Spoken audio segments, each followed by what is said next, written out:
sometimes people are just thinking about like how big they can get right now or how strong they can get right now. But it seems like you have a longer term plan. I think it started with understanding that this was all I was going to do. I'm 20 or some shit, been in jail, I got an ankle bracelet on, and bodybuilding was like an immediate boom. No, you're not stuck. You're bigger, you're stronger, you're faster now. Bodybuilding saved my life. Do you sometimes feel like you traded one addiction for another? Oh, absolutely. Honestly, I thrive on being addicted to training. Like, so what? I'm addicted to training. I'm addicted to being a better person than I was yesterday. Was there concern over the use of anabolic steroids and performance-enhancing drugs? I didn't even think twice. I was like, that'll make me better at this. I just basically bent over, was like, let's try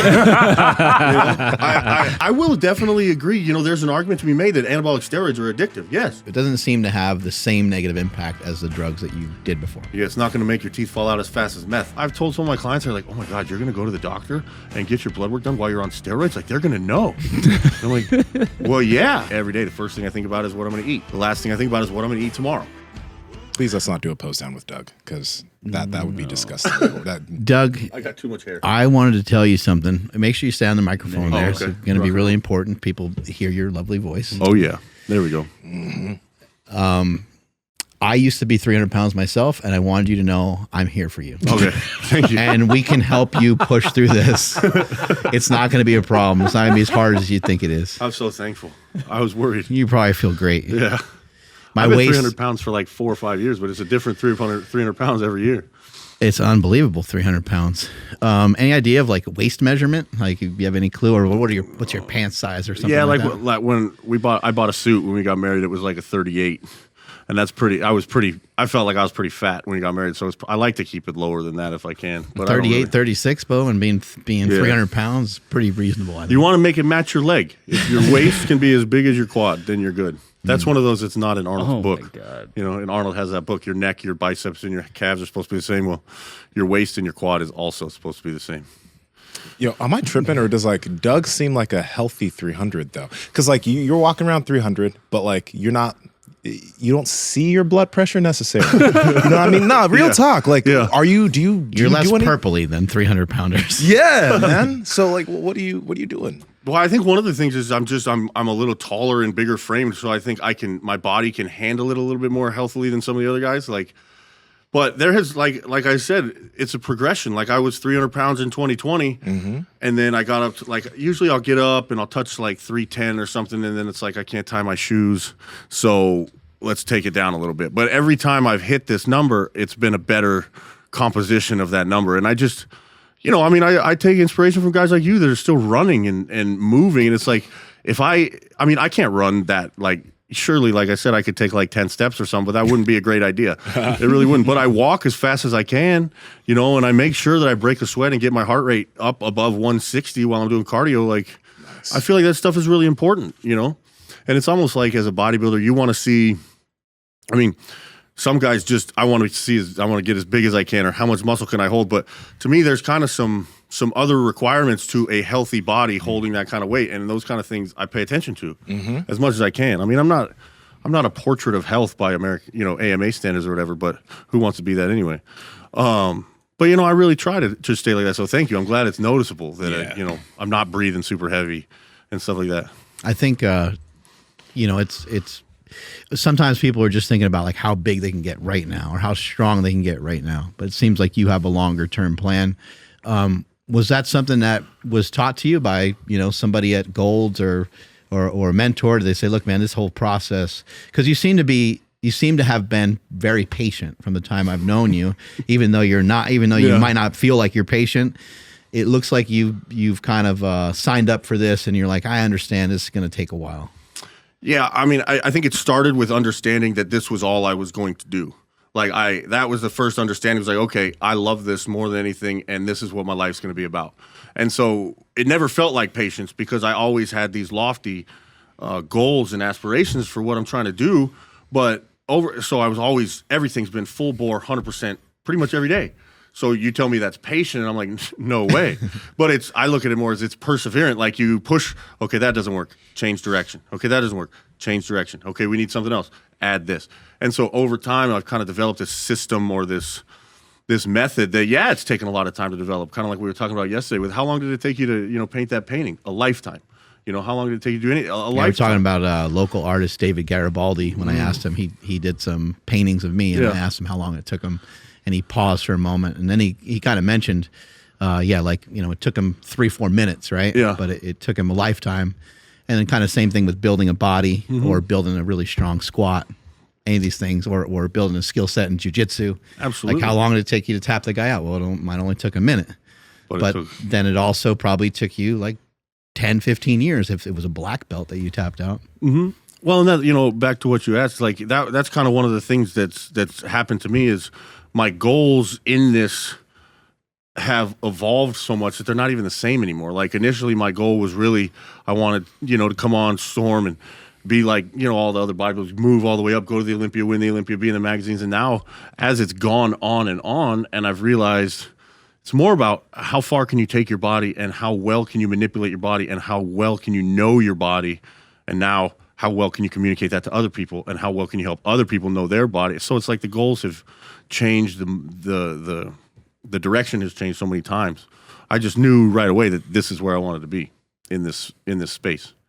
How many years have you been training intentionally for this? Because, like, yeah, we've all been training for a long time, but there's like, I'm training intentionally to be an on-stage bodybuilder. Yeah, I won the Mr. New Mexico in 2012, and then that was pretty much, 2012 was my first Mr. New Mexico, and I won the super heavyweight, but I didn't leave Albuquerque until 2014 when I won the Mr. New Mexico, the overall.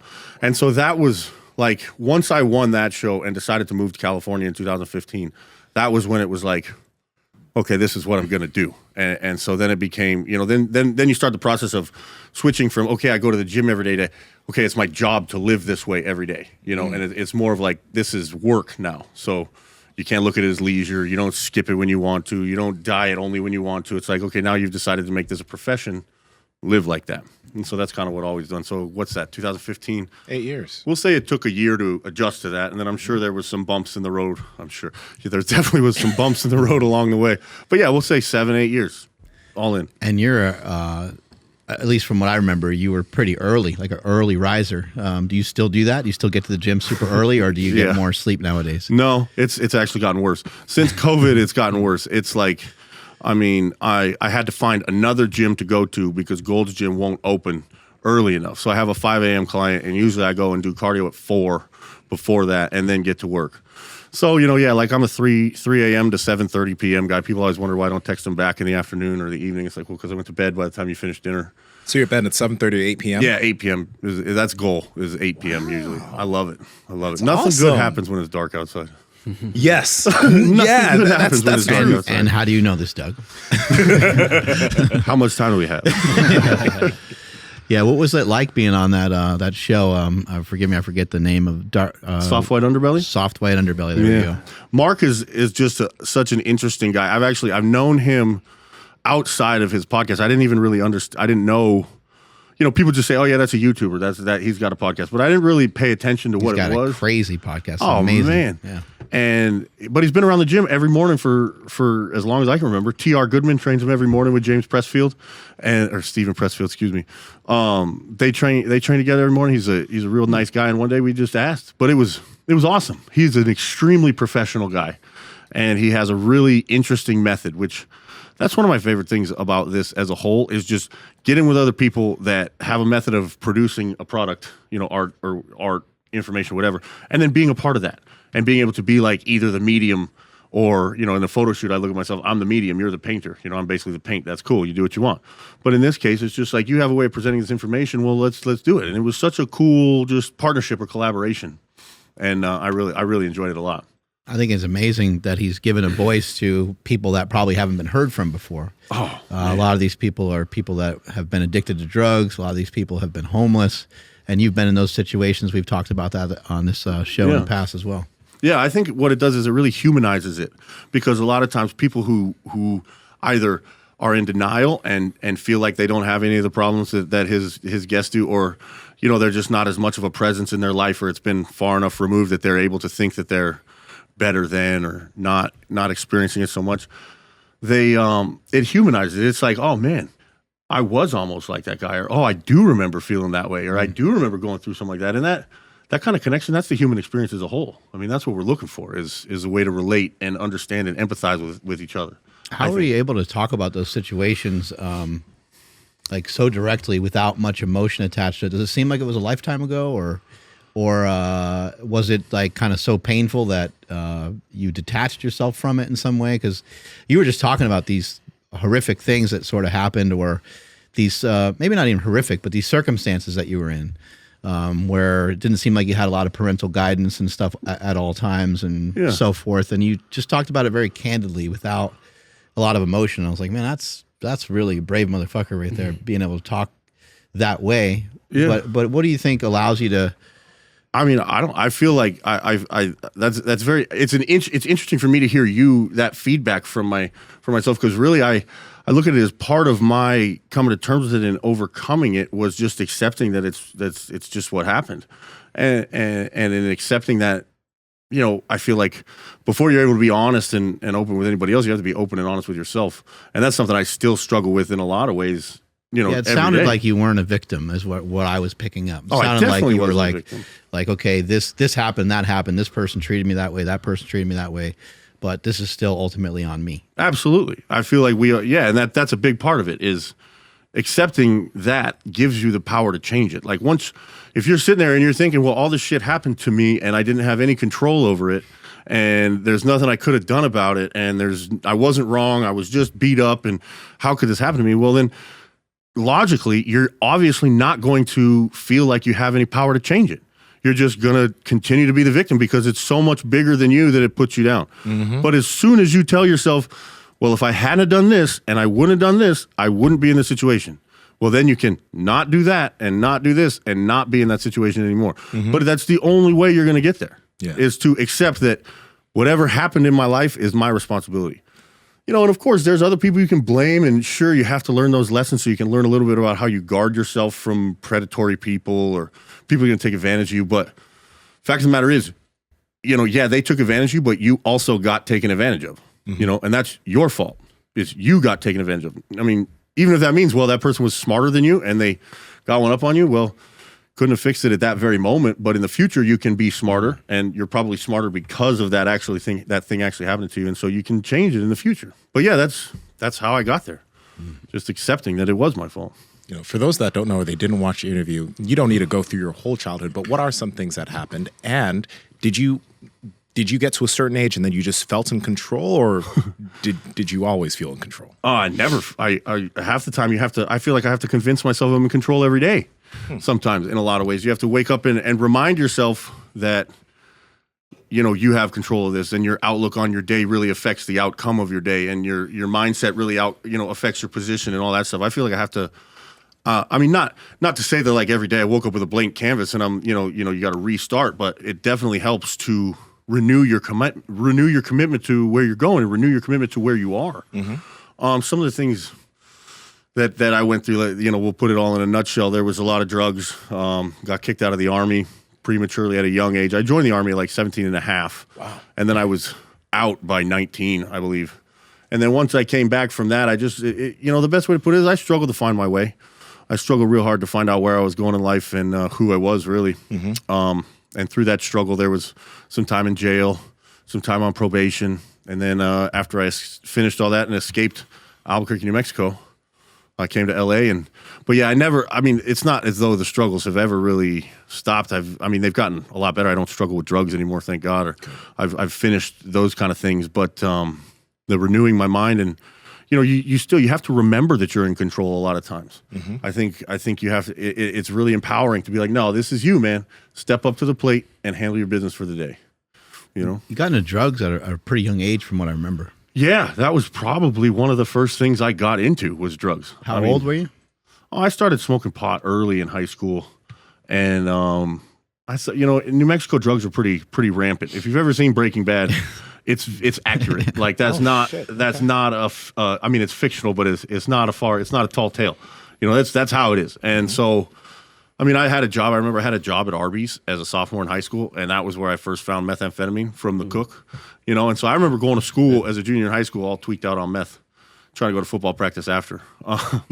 So yeah, drugs were early for me, and it was. How awesome is meth? Meth is terrible, man. I mean, it must be awesome if people get addicted to it so much. Like, what's the like elation, or what does it make you feel like if people get so addicted to it? Really, I think it the best way to describe it is it's like half as good. It's half as good as you expect it to, but it does a really good job of building that expectation that this is going to be a lot of fun. And then as you start, so you continuously chase that, but you're only half as high. And then when you get ready to stop, it's 3 times as bad as you think it is. And then and you're able to, the thing I think that gets people the most is with methamphetamine, you're able to go for like a week, whereas like, first off, with cocaine, you'd probably run out of money, and it's too overwhelming physically and mentally. You can't last that long. Your body will overstimulate and pass the fuck out. But with methamphetamine, I mean, you can easily fall into living a lifestyle for weeks at a time where you're staying up all night and just doing crazy shit, and your brain chemistry just changes ever so slightly as those days go by, and so by the end you're having crazy hallucinations and people are talking to you through the door because you're running literally on chemicals you find under your bathroom sink. There's no food, there's no water, there's no minerals, there's no electrolytes, there's no nothing in your brain or your body, and you're just running on this phosphorus and amphetamine. It's pretty wild shit. And that's why you see the malnutrition physically so bad after like a week or so. People's teeth start falling, not a week, but after a while people's teeth start falling out, and the skin, the hair, the nails, you just see the nutritional deficits. I think that's probably one of the things that helped me the most in overcoming that addiction, is really feeling the physical effects and being like, God, I work so hard for this. How could you ever destroy, like, how could you? It's crazy, man. It's crazy. And it just sinks his teeth into people, and that's it. It's scary, scary stuff. Yeah. Nowadays, you don't even want to do a workout without a meal. Yeah. No. And I mean, a lot of time, I think initially when I started bodybuilding and training like this, it really saved me. Like, I was I was on probation and I was going to the gym, and finally seeing that I had control over something of my own and like something to better myself. Because at that time, I mean, I've been in jail. I'm 20 or some shit. I've been in jail. I got an ankle bracelet on. And people are like, my peers are going to college and having families and stuff like that. And I'm like, wow, what the fuck? I just really fucked myself over. I'm just stuck here now. And bodybuilding was like an immediate boom. No, you're not stuck. You're bigger, you're stronger, you're faster now. No, you're not stuck. You feel good, you're moving forward. And that attitude really helped me to get through those initial weeks and months of, really just monotony, trying to find a normal job and, live and pay your apartment bill, stuff like that. And so it really saved me. Of course, now it's blossomed to so many other things, but initially, bodybuilding saved my life. Training every day saved my life. It helped me to stay in there and keep going. Yeah. Do you sometimes feel like you traded one addiction for another? Oh, absolutely. Yeah. I've come to terms with that a lot, because I feel like one of the things I experienced through all this is that I feel like some people are addicts and some people are not. Some people have the propensity to rely on stimulus on a deeper level than others. I think other people get really uncomfortable when something stimulates them at a level higher than they're really comfortable with, or something takes away the control from their faculties. I laugh at it like this, like girls, my wife, for example, she doesn't like smoking pot because it makes her nervous. It makes her like all nervous and antsy, and she doesn't feel like I should control. And I'm like, man, anytime I've ever taken something to feel like, whoa, I'm out of control, rock on, let's go. Show me. And so I think that's really one of the bigger differences between an addict and a not, is I'm really not that uncomfortable being out of control. It actually helps me, because chaos is in my brain a lot of times. I feel like I can't control that. So, in doing that, I feel like I've accepted that I'm the kind of person that has an addictive personality, and honestly, I thrive on being addicted to training. Like, so what? I'm addicted to training. I'm addicted to being a better person than I was yesterday. And if I mean, I just kind of turned it into an asset, if you will. If I'm addicted to it and I'm able to form that habit. Sure, I have to be careful of the fact that I form habits really easily, and they can be good or bad, but that also means I can form a habit as long as I see there's a benefit to it. So I found a benefit in everything I do over there, and it kind of helped me. I hate to sound like a broken record, but your sleep quality most likely sucks. Aww. It's one of the biggest things that we talk about on the podcast. So many guests have come on and talked about how sleep can help you stick to your diet, stick to your workout plan, lose body fat, gain muscle, all the good things that you're trying to do, but it's hard to do because you might be snoring. And if you're snoring, that's why we've partnered with Hostage Tape, which is mouth tape that you can put over your nose, your mouth, when you're asleep to help you stop snoring and breathe through your nose. But if you have been breathing through your nose, this whole time while you've been sleeping, it's going to be a little bit difficult to get air through there. That's also why hostage tape has nose strips to help open up your nasal airways and make it easier to breathe through your nose when you're asleep. Now, your partner won't be having to with you when you're asleep because you'll be actually breathing through your nose. Andrew, how can they get it? Yes, that's over at hostagetape.com/powerproject, where you guys will receive an entire year supply of nasal strips and mouth tape, all for less than $1 a night. Again, that's at hostagetape.com/powerproject. Links in the description as well as the podcast show notes. And I'm curious about like your early years of serious bodybuilding training, right? Because you do a lot of stuff when you train now, but what are some things that you think maybe you would have trained or a way you would have trained differently? Things you would have just like changed in the way you were training when you were younger? Oh gosh, there's so much. I try not to think about it too much because you'll just sit there and tear apart what you used to do, right? And it's the You journey. could be 325 right now. Yeah, exactly. The journey is really the beauty. But I mean, I definitely would have paid a little bit more attention to the body mechanics. I feel like I started training and then I learned anatomy and body mechanics as a result of that and in a way to further my training. Whereas if I would have studied that prior or at the very beginning, I probably wouldn't have had to use it to overcome obstacles. I probably would have used it to put myself in a better position. Yeah. So like all my stretching and ART stuff, I would have started that a little earlier. And I would have been more open to different things. I feel like it's taken, when I started, it was just kind of like, no, I'm just here for this. I'm just going to bodybuild. And now it's like I've taken some stuff from yoga. I've taken some stuff from a lot of the athletic stuff, wrestling. Brazilians are super smart people. And so the jiu-jitsu stuff that I've learned as far as taking care of your body and staying mobile and being strong in that mobility, like I would have never listened to any of that stuff before. I would have stuck to my big water jug full of aminos and just squatted all day, shit like that. But to see how everything works, the body, fitness, life in general, really, but the body and the fitness world, everything works together to produce, what we're all looking for is the epitome of physical capability, right? We're looking for the paramount of that. And you can't get that from just one angle. And I would have been much more diverse early on. It is pretty cool, like having lifted with you yesterday and Mark lifted with you today, but like seeing the way you move through a lot of these movements, you have a really large range of motion for being such a big guy. You move extremely well. Was it always that way, or did you again, as you started focusing on mobility and other things, did it change the way you move? When I was for example, when I was here 4 years ago, I keep thinking back to that squat day we had. Like I remember before I did that the big ass squat, I was like running and jumping around the gym. And granted, I was younger then, I guess, and I wasn't quite as big. But when I started to see that level of mobility kind of go down, that's when I got more and more serious about it. So as I was younger, I really never had those issues. Like my elbows didn't hurt. I didn't really get my shoulders internally rotated for a good while. I never had problems with my hips or my knees. But as I've put more muscle on, I've realized how much more of that work I need to stay as mobile as I want. But guys like O'Hearn really, as much as I don't like to give that guy credit for anything besides his Botox, guys like him, O'Hearn's he's an amazing athlete. And the things that he's done to maintain that level of mobility, I learned that from him. He's mobile because he wants to be, because he trains himself to be that way. And so like a lot of the movements I do, I insist on that level of mobility so that you can continue it. I feel like that's one of the biggest things, guys.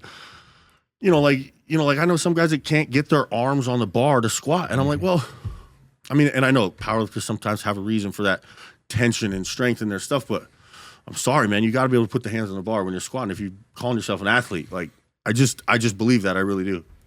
Yeah, there we go. Some pictures from the last time you were here. I had a much bigger beard then. Yeah. I did want to ask you real quick. Sorry, Mark. Even yesterday, some of the movements that you were showing everybody in the gym, they were just they were a little bit more unique than anything like I've really seen. And you hear people all the time talk about don't reinvent the wheel, but like this movement right here, you're doing for your traps. Where are you learning some of these things, or are you just playing in the gym? A lot of playing in the gym. That's another one from O'Hearn and I. But yeah, you hit your traps and your rear delts there. Because then when you flip around and do it facing forward, your lats are the only thing that can work because your upper back is already smoked from the first one. Got it. And so that's why we really like that because, for one, my rear delts and my upper back are quite a bit more active than my lats are. So sometimes it's easier for me to just get those guys tired before I go and hit the lats so that they get the most of that stimulation. Have you beaten O'Hearn on some exercises before? No, of course not. No, Mike is every bit as strong as me for 1 or 2 reps. That's what I'll say. Yeah. It's a nice training partner. He has a lot of tricks. I know that. Were you ever concerned about, I mentioned trading one addiction for another. Was there concern over the use of anabolic steroids and performance enhancing drugs and moving into, you knew the deal with bodybuilding. Yeah. And then with your background, were you kind of concerned like, this is another thing I'm going to get hooked on, or did you have a different perspective on it? I didn't even think twice. I'm not gonna lie. I won't even try to sugarcoat that. When somebody presented them to me, I was like, that'll make me better at this thing that I love so much. It'll make me stronger. It'll make things go fast. I was absolutely. I just basically bent over. Was like, let's go. And I come with that so honest. There was no thought. I was like, absolutely. They wouldn't approve of this in AA. Yeah. Well, this is not part of the steps. Keep coming back, man. It works if you work it. But yeah, no, and maybe it should have been a consideration, something I should have thought about. I'm sure it was a consideration for my mother and the people in my life that really loved me. But I mean, let's be real. I'm not the kind of person that heeds advice I don't want to hear anyway. And I think my mother knows that more than anybody. So one good thing, my mom, she's the best mom in the whole world. I'll say that over and over again. But one thing she always did was support me when she knew I was happy. And I feel like that's the other thing. A mother always knows when her son's actually happy instead of when her son is saying he's happy. And I think that because of my endurance when it comes to the bodybuilding thing, I think people at first are like, oh, great, here goes Doug. He's going to do something crazy. This is nuts. And then, I remember when I won the Mr. New Mexico, my uncle, who had always kind of like, oh, you're still doing that stupid weightlifting thing, huh? He came in and he was like, this is Mr. New Mexico. And he was so excited. And so once they saw that it was gonna be there for the long haul, I think the support was there. But yeah, no, I never really thought about that. Definitely didn't spend too much time thinking about it. Well, they're clearly different, right? I mean, yeah. And I will say, I will definitely agree. There's an argument to be made that anabolic steroids are addictive. Yes. On their own. I think but it doesn't seem to have the same negative impact as the drugs that you did before. Yeah, it's not going to make your teeth fall out as fast as meth. I mean, I know they say it'll make your hair fall out and there's all these things, long-term side effects, but no, yeah, I don't agree with all that. It's definitely helping me in where I'm at. It's allowing you to do the things you're doing now and you really enjoy them. Mm-hmm. Is there any aspect that you think about in terms of just like maintaining safety when it comes to using anabolics that you think maybe people should try to consider? Absolutely. And granted, like you are a IFBB Pro Bodybuilder, but like, what do you think people should be trying to consider? Yeah, for one, I don't think that a huge, stack of Trenbolone and all these other crazy drugs are a good idea unless you're competing. As a matter of fact, I do not use Trenbolone ever. For mental reasons, it makes me fucking crazy in the head, but it makes everybody crazy in the head for the most part. But so I think that you need to be realistic about what you're using these things for. We're professional athletes and we're at the height of the game. So there's a reason there. But I think one of the most important things that I started doing recently is I get my blood work done like every 3 months, whether I'm on cycle or not. So you can look at your hemoglobin level, so you can look at your liver enzymes, so you can look at your kidney function, and so you can look at your blood, mainly, all those things. Because, if those things are still relatively normal while you're on cycle, then your body's processing them fine. And if you stay on top of that kind of stuff, you're going to see like, hey, maybe the 200 milligrams of Anadrol a day isn't a great idea for my liver. Let's pull that back because my enzymes are high, stuff like that. And I think it's important. And interestingly enough, I've told some of my clients, they're like, oh my God, you're going to go to the doctor and get your blood work done while you're on steroids? Like, they're going to know. And I'm like, well, yeah, it's probably a good idea your doctor knows what you're doing, And you're under arrest, young man. Exactly. Like, this is your doctor. But yeah, you got to have the full picture. And you have to listen to your body. I've heard stories of people that are like, they were sick for 2-3 weeks and then they die of internal bleeding and a stomach ulcer. But it's like, bro, blood was coming out of your ass while you're on the toilet more than once and you weren't in the hospital yet. Like, dude, I'd be calling 911 from the toilet. Yeah. Literally. And I feel like stuff like that, that's where these negative effects of the steroids come in, is people just keep pushing it and keep pushing it and keep pushing it without any sort of knowledge. And I'm not I mean, I'm not sitting here saying that I'm like the steroid doctor or anything like that. Like, this is all intuition and a little bit of medical knowledge. I mean, thank God my wife's a nurse, but so there's a little bit of medical knowledge, but I mean, I truly believe that if my, I would know if there was a big problem in my internal organs, like we can know that. Our body will tell us. I mean, you guys are all about that, and we can fix ourselves, we can heal ourselves, but the first part of that is knowing ourselves internally. So being on cycle versus off cycle, it seems like the old like blast and cruise has turned into blast and then get on cycle. So blast and blast some more. Yeah, exactly. Like sixth gear versus fifth gear. It's like, but they're never going back to neutral anymore. Yeah. So like, I guess without getting too detailed on that, but like, how often are you technically on cycle? Let's say per year.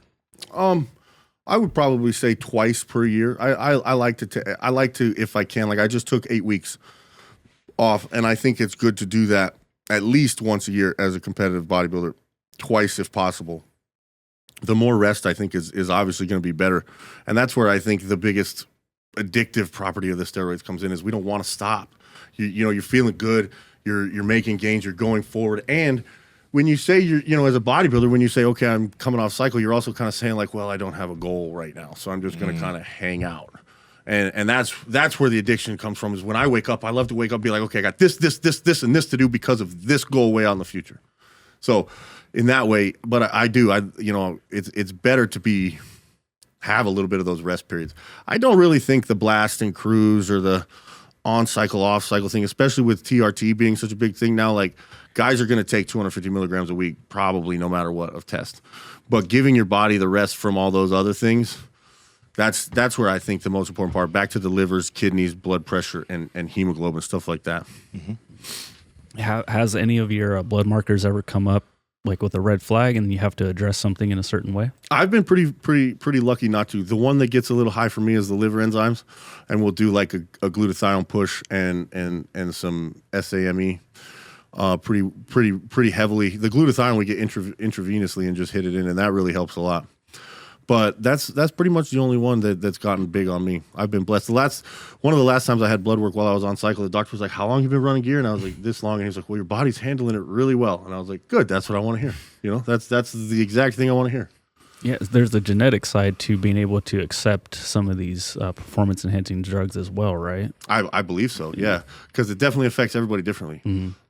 And some people, they handle it like nothing. Other people, they're like, they're really struggling with little stuff. And then you see the same in like aromatization and stuff like that. You have guys that'll break out like crazy from like one shot of test. And you're like, well, either your gear was made in a bathtub, or, like you really got to look at your estrogen levels or something. And then other guys like myself, I really don't aromatize that much at all. I stay pretty lean. I don't hold much water. I don't get the acne. I mean, thank God. That's great. Over the years, like, I mean, I didn't see you the last time you were here, but like you have just consistently been getting bigger and bigger and bigger. Have you adjusted anything in the training?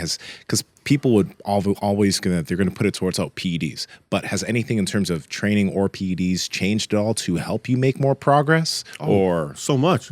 I mean, PED wise, honestly, the use of PEDs has gone down. Quite, probably about 30-40%. I use less anabolics than I normally have. I think one thing that's always been really good for me is, since I started bodybuilding, like when I started bodybuilding, it was like, okay, we are going to eat 6 times a day now. And that was, 8 years ago. Yeah. And it's pretty much like that every day. The first thing I think about is what I'm going to eat. The last thing I think about is what I'm going to eat tomorrow, and how I'm going to schedule that. And also training. Like it's just, we train. And like when I married my wife, we kind of just decided, it's like, this is just what we do every day. How lucky am I to have someone that's going to come with me and make sure that happens every day. And it's like that when we go on vacation, up at 5, go to the gym, even if we're going to have a full day. And so that's really what has helped the most. I mean, training changes all the time, but at the same time, it stays exactly the same all the time. You learn, you change a little bit of what you're doing, but you chase the same stimulation every day. And that's I mean, I've consistently gotten thicker and put on more muscle because I've consistently put myself in that environment. Yeah. Food, drugs, and training. All of them. I mean, it's what my life's been about for 8 years. Look into my eyes. Now, I know that you want to be looking better. You want to be going, walking the streets, being like, damn, I look and feel good. Because then everyone's going to be looking at you. That's why we've partnered with Viore Clothing. So you can stop wearing your ripped up tank and your long shorts and step your athleisure game up. Viore has clothes that you can wear to dinner with a date, or you can wear it in the gym. Personally, some of our favorites are the Ponto Performance line, and it has this dream knit fabric, trademarked, that literally feels like baby skin on your skin. It sounds kind of weird, but when you put it on and feel it, my God, that will change your life. Right here, this is the Boulevard shirt jacket. You guys are always wondering what kind of long sleeves we're wearing. It stretches, it feels good. Oh, Andrew, where can they step their game up? Absolutely. You guys got to head over to viore.com/power project. That's VUORI.com/power project, and you'll automatically receive 20% off your order. Links to them down in the description as well as the podcast show notes. How do you afford it all? I work hard. I mean, I'm a personal trainer, and I see probably like 6 clients a day, and that's the least amount of clients I've seen a day in years. But I'm blessed to have the opportunity to work at Gold's and have the clients I have, but I afford it by working and by the grace. I mean, really, I should say it like this: by the grace of God, I work enough to afford it. You know, but it's a blessing. You know, You train all different kinds of people. Oh yeah, man. Yeah, I don't even really like training athletes that much. I mean, I do, John. Good job with the USA's, man. You did a great job. But normal clients, normal guys that like, I just love training people that want to change their life. I love training people that are passionate about whatever it is they're doing. I mean, I don't care if you're an IndyCar driver and you want to get stronger because it's hard for you to keep stable in your seat while you're pulling 2 Gs. Like, let's do it. Let's attack that together. I mean, let me tie your neck down and we'll do some presses. You know, we'll figure out some way to. That's what it's about. Just being there to help people do what they want to do. Do you ever wake up with a little bit less enthusiasm and kind of have to get yourself motivated to, you know, the training, the eating, and the coaching? Yeah, definitely. I you know what I tend to wake up? I tend to wake up really pessimistic. I'll like wake up just in a bad mood. And if you catch me in that bad mood, a lot of times it's really not good. I feel bad for my wife. You know, so it's good when we wake up and I go off and do my cardio and stuff like that before she gets up or when she's got to go to work because it's a little bit easier. I do. Sometimes I wake up grumpy. I mean, one reason is sleep is really tough for me. I have a CPAP and I'm still trying to learn how to sleep on my back, and it's important, right? We got to sleep, and I want to hold this weight, so we're going to figure it out. So sometimes I just don't sleep that great and I just wake up in a bad mood. But that's where the renewing your mind comes in and getting up. And, you know, for me, I like to walk on a treadmill. I know that's weird. I could walk outside. Sure, that's cool. But I like a treadmill. And I just like to get up and go and do that and stretch. It's not like a super hard workout, but it's an extremely important part of my day. And it really helps me to then come back and give what I need to give to my clients and to my training and stuff like that. Like it's never a lack of motivation for training. I can't remember the last time I was like, I don't really want to train today. You know, no, I love to train. But I also really love to put yourself in the position to have a great session. So if I have a shitty morning and I don't put myself in that position, well then everything's fucked. Yeah. But to answer your question, yeah, I definitely struggle with that quite a bit. And I have to wake up and get myself back there. You were saying the other day that sometimes you start to get in an argument with yourself before you do your cardio. Yeah. You're like, fuck, I don't know if I want to do this. Yeah, you know, I think that's in our nature, we always want to try to take the easy way out.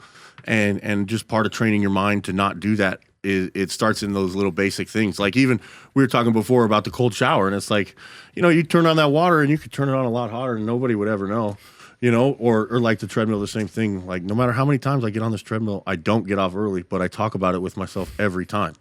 Every time, like, oh, it's 17:45. We can just go to 18 minutes. We don't need to go to 20. Like, no big deal. But then you start doing that, and what happens in your life? You start making those exceptions, and then those exceptions breed more exceptions, and then before you know it, you're sitting on your ass all day and you're fat. You know? Well, now you got your wife yelling at you too. And then we had the peanut butter incident. You mind explaining some of that? She's a peanut butter thief. There's nothing else to explain. She decided that I didn't need the peanut butter, so she took it and put it away without my permission. Not the Like peanut hid butter. it from you so you can't find the peanut butter? I don't know what happened to that peanut butter. She Probably might have long- eaten it. She probably might have long thrown it gone. away.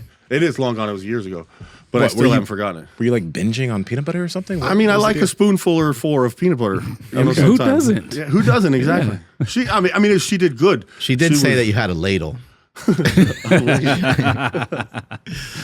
I'm a big guy. I got big hands. A little spoon, no good. I remember on a contest prep, I went through like 3/4 of a thing of peanut butter one day. Oh my god! Because and I was on prep, so Yeah. I fucked up. Peanut butter will do that shit to you. It will. Peanut butter's tough. Peanut butter is a good one. She did a good Ever move. since I by was a just kid. chucking it out of the house. You don't need that shit. That's what she said. You don't need that shit. You mess with the peanut butter powder stuff though. I've used it a little bit. I mean, it doesn't do as good on a spoon going in your mouth, that's what it's all about. You know, but that stuff's good in shakes though. Yeah. Yeah, PB Fit. Oh. When you're training other people, are you using a lot of bodybuilding techniques and stuff like that? Or are you using different methods? No, absolutely. Bodybuilding transpires all across. I use pretty much all bodybuilding techniques. You change the rep schemes. You change the intention. Like we're still going for hypertrophy, but really, what I think is important about bodybuilding training for normal people is it teaches you to use muscles individually and promotes body awareness. You know, and so I don't care if you want your lats as big as mine, but you need to know what position your body's in, where you're going to use your lats, and then how to use your lats, and then how to activate them. And also in promoting bodybuilding training, you're able to demonstrate first, because people don't understand where their imbalances really are. So you're able to demonstrate them their imbalances by saying, okay, when you pull your shoulders back, you feel on the left side feels worse than the right side. It's because the left side can't go down all the way like the right side can. So if we strengthen that, put you there, then this will feel good. And so causing awareness to imbalances and then eradicating them completely, you know, and just helping people to understand the position of execution. And just, I think bodybuilding helps us use our body so much more efficiently. And yeah, it's a little less athletic and a little less fluid in a lot of ways, but you know, there's no saying you can't go from one mode to another. Absolutely. I think the gym is there's David Meadows. You know, it's kind of hard to figure out. It's kind of hard to figure out certain things to do in the gym, but gaining muscle and getting stronger, for the most part, I think should be prominent for most people, because I think that people think they're going to go to the gym, they're going to exercise, and they're going to like lose weight. And yeah, maybe, because there is a more energy output. You are burning calories. But to me, it's not the point of the gym. Like, what are your thoughts on that? No, the point of the gym is to understand how strong you are. And I think that strength breeds mobility and functionality across the board. So like you take an obese person who, sure, they want to come to the gym to lose weight, but what's going to happen when, I mean, let's pick something real basic that they're going to do. Like, let's say they try to do a push-up on their knees, right? Okay, well, as they go to do that push-up on their knees, which is pretty much all they, you know, say they don't want to go to a gym, they're scared, they're intimidated, whatever. So they try to do that push-up on their knees. Well, so many things are going to fatigue on them so fast, and it's going to frustrate them so much that they're just going to stop. You know, whereas if you take the time, and sure, you may A little need challenging, getting down on the ground and taking the time to do all that stuff, yeah. But, you know, and they... You know, they haven't used their body in so long that so many pieces of their musculature and structure are just going to be in complete chaos and inflammation. Whereas if you have someone take the time and show them, like, look, as you get stronger, all of this gets easier. As you get stronger, you're going to be able to walk longer. As your heart rate increases, you're going to be able to endure this stuff longer. And that's what's going to create that change. You can't get that level of endurance without that first part of strength. At least I don't see how you're going to get there. And then the gym conveniently has a lot of different options. So you're mentioning like push-ups on the knees. Well, now we can use a seated cable chest machine press, a machine, or Anything. dumbbells. Stuff like that. And I think that's, as a trainer, like people always, like you mentioned earlier, don't reinvent the wheel, or all these different things that we do. Like I tell people, a lot of times people are like, well, why do we do it? You know, we'll do 3 different types of lat pull downs over the course of a first month with me. And they're like, well, why do they do it? Why do you do it differently? Does it work different things? I said, yeah, it does work things a little differently, but honestly, I'm doing it this way so you won't get bored, because last time you did it that way. You know, it's my job as a trainer to keep you excited. So here we go. We got 4 different ways to do this. Let's keep it interesting. You know, that's a big part of being a coach, being a trainer, is just helping people with that stuff. The thing I think is also super cool about, honestly, the way that you go about it, you were talking about the body awareness when we were pulling up you training that client.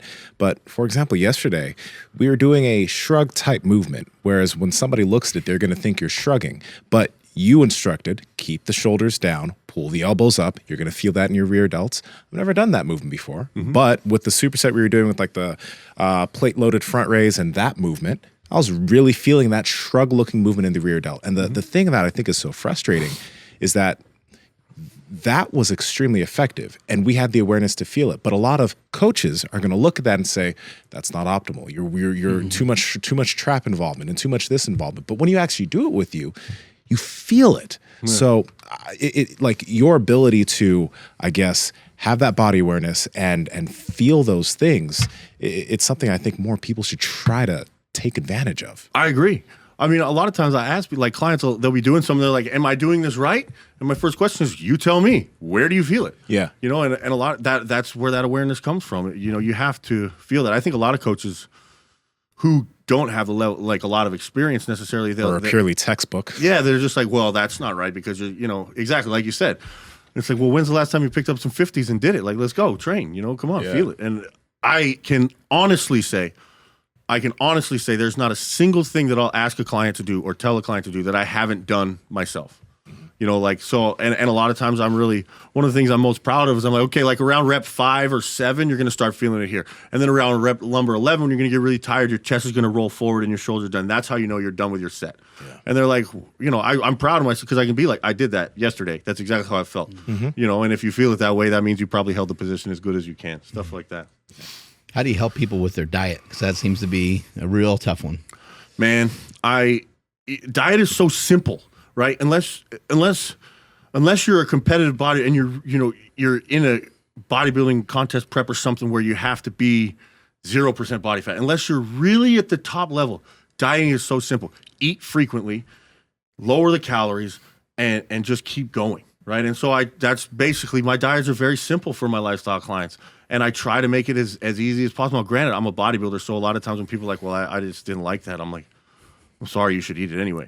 You know, but like, and so I get that there's a little bit of a disconnect there. But with diets, it's literally just about providing people the information and then helping them find the commitment to stick with it, you know, or the versatility to make it fit in their life, which is something I think people screw up on. Is they'll be like, well, you know, I don't have time to eat this. And I'm like, well, look, you have to look at it like this. Not like, okay, here's a piece of paper I need to fit in my life. It's going to fit perfectly and then everything's good. And if it doesn't fit perfectly, well, then screw that. I can't do a diet. No, man. You have to eat you have to adhere to this nutrition plan. Fit it into your life. And understand that it takes time. It's not just going to be like, okay, I start my diet on Monday. By Tuesday, it's perfect. No, man. It takes weeks of, you know, if I eat this meal 10 minutes earlier, then the next meal is going to feel better. Okay, we'll try that. Or, you know, this food really didn't work for me here. Let's try this. And that's okay. But people give up, even when they have a coach. People give up before they're willing to work on it. And I think a lot of it is because they see it and they understand it's so simple, but they still can't bring themselves to do it. And it makes them ashamed of themselves. It makes them really hard. It's hard to accept that, wow, this eating thing is not as easy as it sounds.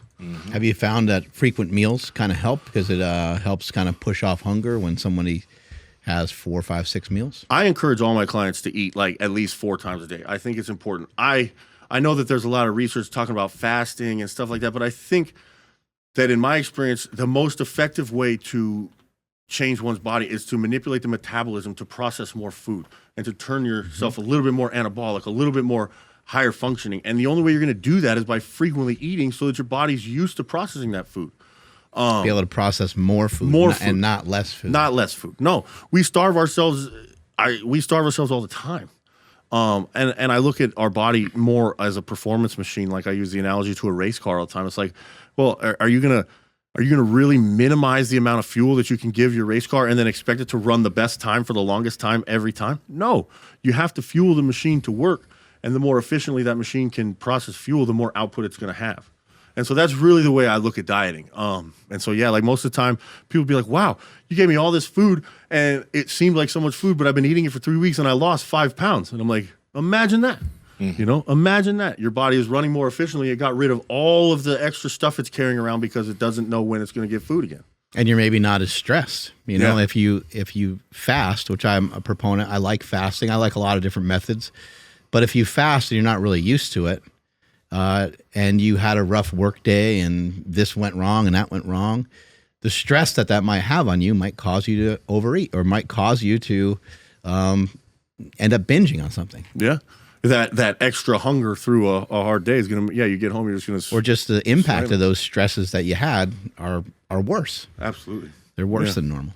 How about what I guess what types of diets have you seen clients have more success with, like whether it be like high carb or high fat or anything like that? I think that for men that are overweight, the carnivore or the keto diet really works well, especially for that first like 8 to 12 week time period when you're really trying to lose that body fat. I think that's one of the most effective ways for guys to lose weight. I don't think it works very well with women as much, but it works really well with guys. I think that a basic kind of well-balanced, lower carbohydrate, higher protein diet is best for somebody who's in the gym, because you need that protein to keep the muscle healthy and to keep the muscle growing. You need the carbohydrates for energy, and I think it's important when somebody's either starting or getting into a weight training program to understand the value of carbohydrates for fuel, and to kind of look at them more as for fuel instead of luxury or something like that. Like, carbohydrates fuel a lean body into doing what we need it to do. And then I think minimal fat is pretty good. If you're going to eat fat, make sure it comes from steak or eggs or something like that, especially when you're trying to get leaner. Yeah. And I think the only time that extra dietary fat is good is when your carbs are so high that it causes blood sugar issues, and you need to your metabolism necessarily, it's in effect going so fast that you need the fat to slow down the carbohydrates, or your blood sugar is going to go up, down, all over the place. That's something that I deal with personally. I'm curious, actually, Rico Rivas was talking about how, like, he's on prep and his coach has him have no fat, right? Yeah. Is that how, when you prep, like when you're at the deepest parts of prep, what are your fats at? It's pretty low. I mean, I always, again, this is just, I think, because of the size, the muscle that I have, I always have like whole eggs and steak at the very minimum. Even towards the end of prep? Even towards the end. Right, we had steak always, right? Yeah, even like the day of the show, I ate steak. Okay. So, but as far as like extra olive oil or peanut butter or stuff like that, no, that goes away pretty quick. Gotcha. Yeah, Rico was talking about how he eats, like he's on fish for the next 10 weeks. Like that would never work for me. I would look like a marathon runner. I've tried it. We did a keto diet when I won the Excalibur that was a long time ago, 2015 to 2016. And I did that keto diet, but it makes your skin thin. It makes you peeled, but you're not going to get a pump. You're not going to be full. I'm not going to be full or round. Some guys it works, I know, but yeah, thankfully I would not enjoy bodybuilding as much if I had to diet that hard. Yeah. I definitely wouldn't. I feel for those guys. Really plummeting your fats, even if somebody is on performance enhancing drugs, I think just screws with your libido, kind of screws with your mood. It's very difficult. Not saying it doesn't work, but it just seems very difficult. But you go back to saying I look like I'm a healthy 300 pounds. I try to look like I would really love it if even my show prep could be healthier. Like, I'm not one of the guys that dehydrates my water for like 3 days and then really gets low. And, I take a mild diuretic and I drink water the whole time. And I try to be ready 2 weeks before a show. I try to have as much homeostasis from 8 weeks out to the show as I possibly can. And I think a lot of guys go the exact opposite direction in that way. And that's why we're seeing some of the stuff we're seeing in bodybuilding where guys are dropping dead, because it's like you're trying so hard to make your body do this thing that it's really not used to doing. Where if you just train all year round and live that lifestyle, you're just going to go on stage doing what your body's used to doing in a polished way. Like, I'm not holding a bunch of water right now. I feel like that's really important stuff. And even, my wife was with me through the Boston Pro and the New York Pro. We never cut water. I drank 2 gallons of water every day until the Friday before the show. And I just don't feel like it hurt me as much as it hurt all that. Now, granted, it was 11th place. Maybe there's something to do with that, but I'm okay with that. So you're working out, you're working on nutrition, you're working on your feet, you're working on your sleep, and all these things are having benefit. But what's going on underneath the hood? What's going on with your hormones? That question is answered by working with Merrick Health. It's owned by Derek for More Plates, More Dates. And getting your blood work done by Merrick Health will help you understand what's going on under the hood. They have different panels that you can do once every 6 months or every single month, so you can understand how your sleep, all these different protocols that you're adding into your routine are affecting your hormones. It's important to understand, and it's also important to know if what you're doing is actually working. Andrew, how can they get their hands on it? Yes, that's over at merrickhealth.com/Power Project. And at checkout, enter promo code Power Project to save 10% off the Power Project panel, the checkup panel, or any individual lab that you select. Again, that's at merrickhealth.com/Power Project. Promo code Power Project at checkout. Links in the description as well as the podcast show notes. Have you gotten into taking other performance enhancing drugs like growth hormone and insulin and stuff like that? Oh yeah, that's always been part of the game. Insulin I don't use very much anymore.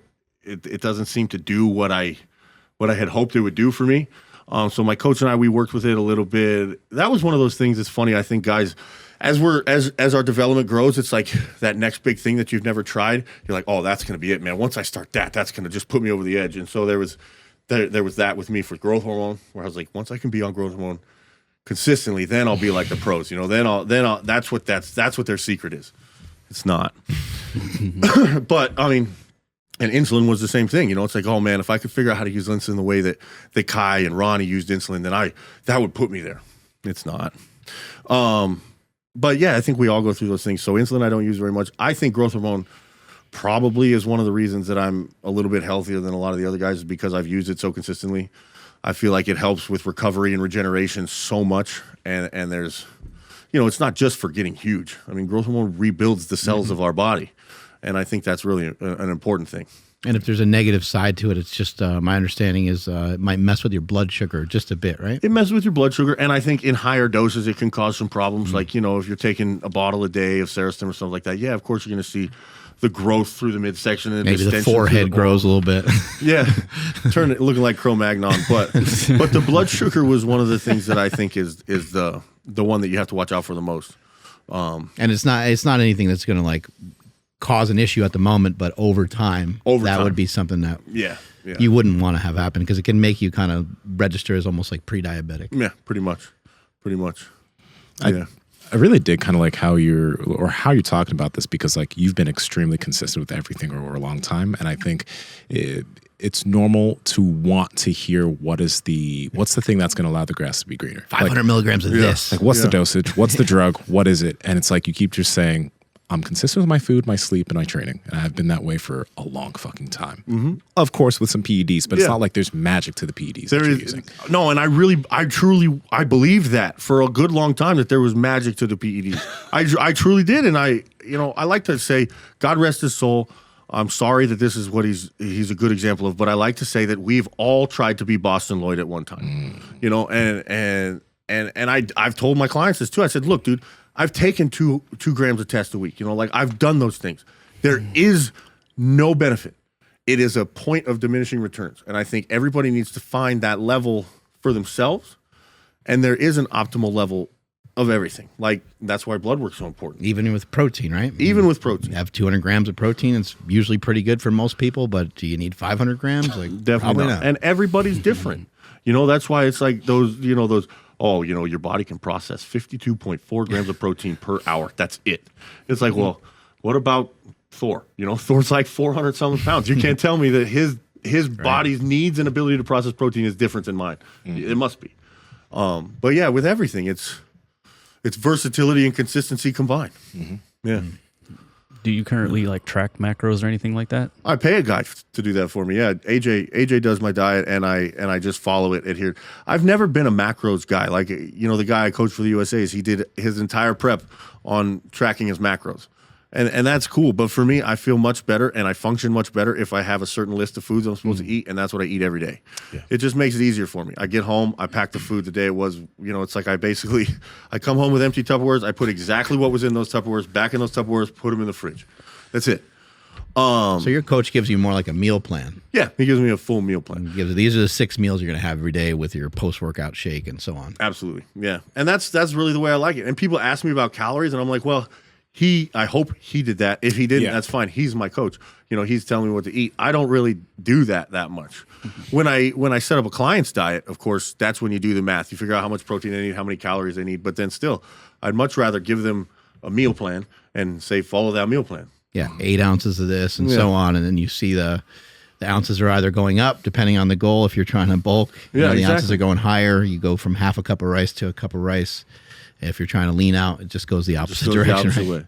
And all the coaches I've had have been a little bit different, but for the most part, that's That's how it's been. I remember I started working with one guy, and it was pretty short lived. Charles was like, you need to work with this guy for nutrition, and so I go to work with him, and he sends Charles me, Glass. Yeah, Charles Glass, and so this guy sends me like an Excel spreadsheet with all these different options and all this stuff, and he's like, okay, so when you go to eat, just input this, and then send it back to me. And I was like, this ain't gonna work, man. Like, no, I'm just not gonna do that. And I'm sure it works just fine. I'm sure you're gonna get me in good shape. But Doesn't work well with you. yeah, that's just not how it's gonna be for me. And like Chris Aceto, when Chris and I worked together, I think throughout our entire 20-week prep, we might have shared 100 words via email.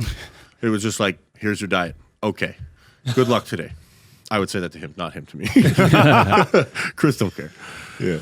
But yeah, like, I mean, it varies, but for the most part, yeah, just give me the meal plan, I'll eat it. How about cheat meals? Again, I'm blessed. I'm fortunate. Half the time I need, like, it's like, well, you're getting flat, you need to go have some burgers and cookies. And like weekly. You know, it's nice for me to be that way. I don't even really look at them as a cheat meal. It's like, I better eat some shit. You know, that's just what I think about is like that. For Boston, for example, there was like 4 weeks where it was Wednesday and Friday was 2 burgers, 2 fries post workout, you know, and it was just like, that's just what we needed. And then you just look crazy the next day. Yeah, dude, you just it's like I Kind love of baffling, right? I love the analogy of a campfire for like your metabolism, right? So most people, they have a campfire and you just kind of feed it little kindling at a time, and it gets a little bit bigger, and then once you get there to the, you know, you get your fire big enough, what happens when you throw a giant log on there? That was good. Yeah. Real good. You know, but once you get that fire stoked up enough, what happens when you throw that big log on? It just gets bigger fire. But if you throw that big log on too early, it puts the fire out. You know, and so I've always liked that analogy a lot. And those burgers for me are just like big logs. You just keep stoking that furnace. Yeah, how do you convince some of the, because right there, right, you ate the food because you needed fuel for your body. So how are you convincing clients to look at food as fuel as opposed to, like you said, like a luxury? Repetition. If there was a club that said that and I could hit them over the head with it over and over and over again, that would help, because it's not easy. I mean, it's one of the things that, like, it just fascinates me how, and I think honestly my history of drug addiction is one way that I can kind of empathize, but I don't see food that way. Like, I'll call my mom on the phone. She's like, I'm like, what are you doing? She's like, I'm eating chips, stupid chips. And I'm like, well, put the chips down. And she's like, no, I wanted them. And I'm just like, well, you're not gonna, anyway. But, so literally it's just repetition. You just kind of have to, that's part of my job, is to just work with people and help them to see that, like, no, you didn't need to eat that. Mm-hmm. You don't need to eat anything. You just have to, it's a total mindset shift. If anybody has any advice on how to help clients understand that, shoot me a DM, man. I want to talk about it. It looks like you've kind of ramped up your Instagram. Yeah. You got somebody kind of helping you now, and that's part of why we're together, because your Instagram started popping up more again, and I was checking it out, and you were sharing information. Is that something you really enjoy doing, or do you feel it's like just sort of part of where we're at? Honestly, I definitely think it's part of where we're at. When it's effective, and especially I'll share with y'all. It's Dan Mendoza from Muscle Icon Media. He and I kind of partnered. He and I have worked together on his business and my business together for probably 3 or 4 years. And when I decided to go, it was for some personal reasons, and it was such a distraction. I was just like, look, I don't want to deal with this Instagram anymore. I don't want to sit here looking at comments. It was a big distraction. That's the best way to put it. Mm-hmm. But I knew that there was, I had spent a lot of time building the following, and I knew there was some marketability there. And there obviously is stuff that I want to share with people. I love sharing what I do. So once I took myself out of it, it has become such an enjoyable thing, because I create and present, and that's it. I don't worry about the feedback. I don't worry about what people are saying about it. It doesn't infect my day with that kind of stuff, which usually would turn pretty negative. We all read comments sometimes. They're rough, man. Y'all are rough out there in the peanut gallery. But you're still fat, even though you're 2 weeks out. You're like, Jesus Christ, tough audience out there. Exactly. What the fuck are you doing, you stupid ass? It's like, whoa, bro, it's a lateral raise. Like, holy shit. Can't believe you used your legs. Might as well just call that a leg raise. You're like, what? Dude, let me ask this. What kind of form is that? How much do you personally think about symmetry for your physique? Because, and the reason why I ask this is because when I've seen quite a few, even top-level IFBB pros, a lot of them have good symmetry, and a lot of them, like, it's kind of fridgy. You know what I mean? Like, very thick through the waist, and it just doesn't look good. So do you pay in mind to control that as you're trying to gain size and get bigger? Are there certain things that you're not working as much and certain things that you're working more? Yeah, for me, that's one thing that has come on pretty recently. I used to really believe that the body needed to be trained balanced, right? And so I would try to really train everything one body part a week, really try to give everything the same level of attention. And for the most part, that worked pretty well for me. I stayed pretty balanced, stuff like that. But I did notice that like my back grew. And so over time, the feedback has been that my shoulders, chest are lacking compared to my back and my legs. Okay. And because my shoulders aren't quite as round as, or, you know, they make my waist look a little bit bigger. So you have to work on the illusion, I think. And that's where in bodybuilding, we focus on, you know, keeping the things that need to be small, you got to keep them small. And the things that need to be big, you got to get them bigger. So I focus a lot on my waist, trying to keep my waist down and trying to keep everything else bigger. Like you can see there, the waist needs to come down quite a bit. Yeah, you don't want your dick to look too big on stage because it will distract from everything else. Well, right? then everybody will think you're natural. So I really focus, like that's fucking why, big right there. yeah, the back definitely overpowers the shoulders and the chest, and so we're really trying to increase that massive. on the front side, so that, you know, I mean, the way I look at it, when I see that picture of myself, I expect a lot more when I turn around, you know, from the front. And so that's one thing I'm really working on is we need, you know, everything from like that top ab up to the beard needs to be just a lot more to match what we have going on in the back. Gotcha. Chris Bumstead recently was on Chris Williamson's Modern Wisdom podcast. I don't know if you had an opportunity to check that out, no, but I didn't have to. yeah, you should check it out. I think you'd like it. Chris Bumstead mentioned that he puts his phone on airplane mode, I think at night, and then he just leaves it there until all his work is done. So I thought that was really, a really smart thing to do. He's not going to look at a lot of comments anyway. He said he tries not to get caught up in that anymore, but he keeps his phone on airplane mode until he's done his cardio, until he had his first meal and stuff like that. That's really cool. I like that. I mean, I really think that the more we can remove ourselves from the stimulus that we get from that and get away from relying on that stimulus, that's helped me so much. Like even just, I haven't looked at my Instagram in like months now, right? Like, Feels good. it does. It really does. And it really kind of takes, even in creating the content, it takes the pressure off to know that it's like, hey, I'm going to create this. He's going to film it. He's going to post it. And that's it. You know, you don't even really worry about the quality in the same way because you already know the quality of the content's going to be good because you trust your producer and you trust yourself, right? So you know it's going to be up to standard. It just takes away that whole extra thing. People used to gauge the quality of their content, or even I did. A lot of people do gauge the quality of their content simply based on the response. And it's like, that's, shouldn't be that way. I also heard recently from, I saw a clip of J.J. Watt, football player, probably a Hall of Fame football player. And he was talking about the risk to reward of like hitting a heavy weight. I'd like to get some of your thoughts on, what are you thinking about in the gym? Because you like to get after it. We've seen you squat 700 pounds here before. You like to handle some heavy weight, but there's probably some sort of mechanism in your brain of like, well, this is fun to overload. It's nice to get some of this on the body, and it's important for growth. But like, I don't want to maybe, unfortunately, Ronnie Coleman, there's guys like that have pushed it maybe too hard for too long and ended up compromised. So what are some of your thoughts? I mean, one thing for me that's definitely been a part of my progression is understanding how much control is really needed in a lift. Like, I feel like weightlifting for me, or, training in general, has just become so much more complex. Like it used to be, even when I was here, 4 years ago, when we squatted at 700 pounds, my mental process was literally, okay, get under the bar, put your hips back, drop down, go. Right? That's it. Yeah. And I feel like that's the way like you said earlier, you're training that heavy weight, and basically what you're thinking of is, I'm trying not to die as I execute this lift.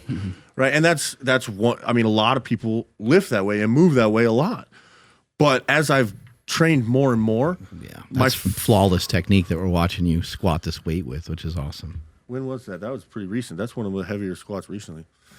With your knee wraps, of course. Still love those things. Those are the same blue knee wraps. You know that? From 4 years ago. Awesome. They're the same ones. By 5. Jesus. Yeah, how much is it? 650 by 5. Yeah, that's with our new bar. That's a good one. Yeah, so while that sounds insanely heavy, you got to keep in mind, Doug's a mutant, and he's doing it with picture perfect form and a lot of control. 505 for 16 reps. Oh, puker! Dude. Puker. That's Dude. So you You're making me blush. have beaten Mike O'Hearn on exercises. Okay, we get it. No, I said he's every bit as strong as I am for 1 or 2 reps. Ah, I see. He's being very nice. Now I get it. I didn't get it the first time he said it. Okay. Whew. I mean, I love you, Mike. You know that. Mike's gonna be so sad. For what? Maybe he'll come to the gym next week. He hasn't heard this and he's already prepping for meeting you in the gym. Yeah. But back to your question, like that's the thing is as I've gotten older, I know we have to be safe. There definitely is a huge risk to reward ratio from that heavy squat. But you can take the reward. You can really spread that ratio apart by how well you control yourself prior to that lift and how well you execute that lift. You know, now when I squat, I'm focused so much on hip position and scapular retraction and chest up that I'm like locked in. I mean, I might as well have been on a Smith machine or in a machine as I squat that weight because I feel that control. And that's a cognitive thing. You have to choose that. And I mean, like I go through that same process on a bench press, on an incline press, even a lateral raise, there's a position of execution I try to put myself in where I literally get myself there so that as I execute, it's exactly what I expect. Mm-hmm. And I think that's one of the biggest things that has allowed me to continue to go as heavy as I possibly can without really putting too much risk into it. I mean, there's obviously risk. Anytime you have 500 pounds on your back, something could go wrong. Sure, we know that, but I call it like training lazy. You can never train lazy. Like you just lay down, grab a bar, and press. You're training lazy. You have no idea where your hips are. You have no idea where your feet are. You have no idea where your shoulders are. Stuff like that. That's when people get hurt. Mm-hmm. When you're training lazy. When you're training absent-mindedly. When you're just in there fucking around. You know, this is serious stuff, and you got to treat it as such. A bunch of people listening right now who are like, "Yep, I've done that a bunch of times." I mean, yeah. I've done that with a 225 squat before, where I'm like, "Oh, something just." I think, and then you put the weight back in the rack, and you're like, "Yep, oh great, I'm not going to be able to walk very good for a couple days," and it's not a weight that is heavy to you. Most of the time, you're going to get injured on the. But it was only weight, you know, like. But it was only a 95-pound curl. But you know, that was a weird example. Sorry, that was really weird. My bad. I don't even know what I was thinking, but you know what I mean. The really cool thing though is like when you watch when you watch the 6 feature by 5 and the 5 by 16, you're super slow, you're super controlled, and the thing that happens, or you tell me if I'm correct, you get done with a set like that, it was hard, but it doesn't feel like it thrashed you that bad because you were in such good control of it. Does that make sense? I mean, I'm sure I felt like it thrashed me. Yeah. But I got some advice once. I don't even remember who said it. It was like literally in the middle of a set at Gold's, and some guy was just like, "You just need to do it like Muscle and Fitness is standing right here." And that worked for me really well. Like that really worked. Like if you're doing a photo shoot and somebody was filming you, I mean, I kind of think that sometimes. I'm like, all right, well, you got to look like you really got a handle on this. Yeah. Because I feel like if you focus on looking like it, you're gonna do it, right? Mm-hmm. I mean, I don't know if that's a super effective way, but I think about it like that a lot. Like you have to maintain your composure because once you lose your composure, you lose control. Question for you, because like looking at that 650 right, and the 5 by 16, you could have done something heavier, but the thing is like you chose to work with 650 because you had control over it, correct? Mm-hmm. Yeah. Is that how you handle most of your stuff? Do you ever lift somewhat erratically? Is anything ever just uncontrolled? Yeah, if it was light, like it was light. And even still, that's pretty rare. Like I would feel like you'd have to really find a good reason. Like I don't know, like someone would have to be like, "Hey, Doug, why did you let your shoulders go when you were doing that?" Mm-hmm. Like I'd have to have a really good answer. Otherwise, it's like, no, you should have just done as many reps as you could with your shoulders tight because you know that's the most effective way to do it. Yeah. Right. And so, but it's pretty rare. But especially like with heavy squats, like that's where my limit is. Even on my heaviest squat ever, it was, let me think, that would have been the like 760 or whatever that I tried at Gold's. And I go down And I remember it wasn't that I didn't feel like I could push up. It was that I knew my lower back could not hold me up. And so I went like this. And I just knew that, you know, that's how you know. If you lean forward on a squat, then you're more vulnerable than you would be if you're standing straight up. So there was your limiter, is how well you can hold yourself straight up. And so that's why I kind of feel like I would not go up if I didn't feel like I could get under the bar and lock my body into that position and still feel stable. That, to me, is my new max. It's not how much weight I can actually move, but it's how well you can perform that squat correctly like that. Yep.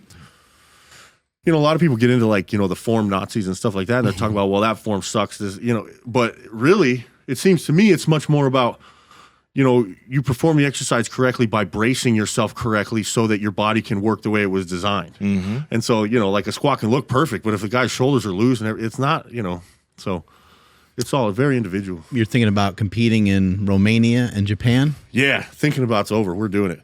Thinking about it's over. It's November? November. What are some of the goals there? Well, can you pull up if you pull up a Boston picture, you can look at, like, the pivotal of my conditioning was the Boston Pro. It was the best I've ever looked. And I asked a lot of people their feedback from that show, and Jay Cutler gave me the best feedback because everybody kept saying, well, you just need more shape, Doug. You just need more shape. And I felt like I went on a quest for what the fuck does that mean? You know, and but Jay Cutler kind of explained to me, he goes, you just need more, Doug. And so it's like, you know, with the conditioning that I put forth in that show, I just want to do that with more. I mean, the cool thing about bodybuilding is as you bodybuild competitively more, winning becomes less and less important every time you compete, I feel like. At least it has for me.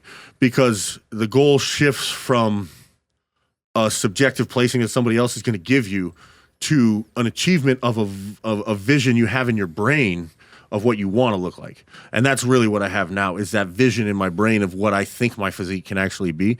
And that's much more important than anything else. Like, I'd love it if it was rewarded with a with a trip to the Olympia. Place where you're going to place. Yeah, but you're going to place where you're going to place. You're going to end up where you're going to end up. But the fact of the matter is, I'm 35. I probably don't have that many more of these runs into professional bodybuilding left in me. I really want to get to the pivotal of where I know my body can be. I know I can be like 295 pounds on stage in the same condition I was in Boston. Like 295 on stage. I know I can. What were you at Boston? How much did you weigh? Like 76, 77, something like that. Okay. And then 2 weeks later on the New York Pro stage, I was 88. Is this it? Yeah, this is Boston. Okay. This is Boston. Oh, you've been almost 290 pounds on stage before? Yeah. Yeah, I was blown out. But see there, the waist is small. Everything's good. The conditioning was just, I mean, we really peaked perfect for that show. And you can see the need for just more up top. And that's just what I'm after. I mean, I feel like the work is already in process. We're just going forward with it. There's more pictures. You can just cycle through them. Yeah, go down there. Oh, there we go. There you Sorry, go. I didn't see him. Yeah, show those glutes, man. Looking dangerous. That was, yeah, right there. Yeah.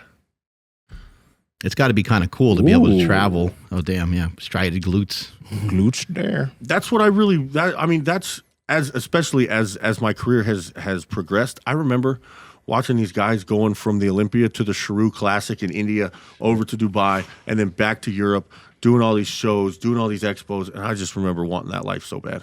I just want that experience. I want to meet those people that love bodybuilding just as much as I do, and the people that love training as much as I do, and other guys like y'all that there's, like we've all been on this journey for so long, figuring out all this stuff. And like, hey, look, this helped me with this, and hey, look, this changed this for me. And it's like, I just want to be in that community. I want to learn and soak it all up and give all that I have back. And so that's what I think that's why I want to travel, is there's just more people. Who are some of your favorite bodybuilders? Oh, man. Where do you want me to start? Back in the day or now?